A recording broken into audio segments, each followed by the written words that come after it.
And when I say theoretically, I mean people have actually dumped bodies in the pig pens and it was gone the next day. I grew up not eating pork because my very non-Muslim grandmother doesn't eat pork. And because, I ate what she cooked and she didn't cook pork, I didn't eat pork. Now, the Quran forbids the consumption of pork in multiple places, I believe 3 or 4 different places. So that's enough reason for me.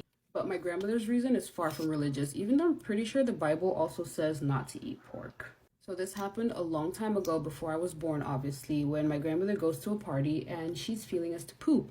So she tells the hostess, like, hey, I need to do number 2.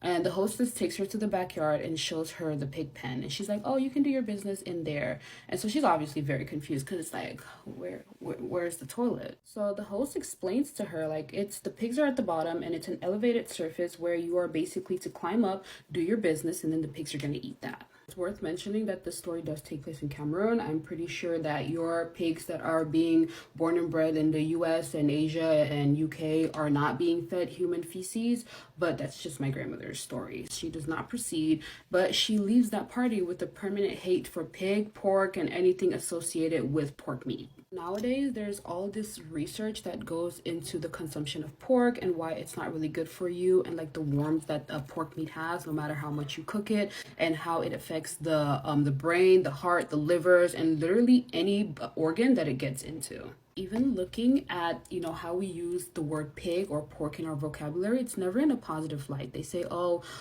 he eats like a pig. That's never a compliment. That's always something that is meant to call you to attention that, hey, what you're doing is not proper. Pigs are some of the filthiest animals in the world, not only in regard to what they eat, but also how they live their life. Because, like, what other animal's favorite pastime is rolling in mud?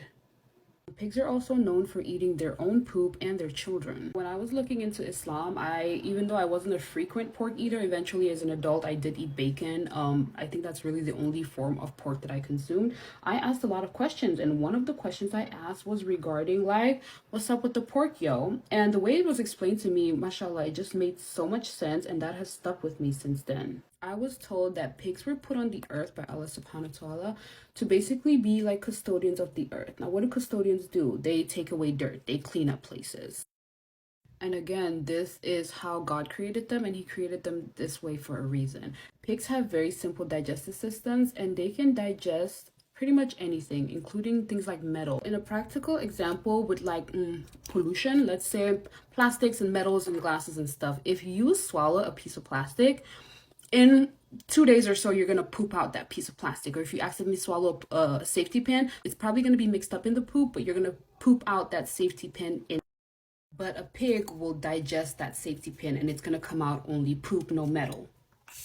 Golf courses have utilized pigs as pest control because they are able to eat, digest, and compartmentalize poisons from poisonous snakes. Pigs' bodies do not have a filtration process, so all the toxins from rotten foods and indigestible materials like metals and plastics are stored in the pig's fat. And this is where the saying, you are what you eat, comes into play.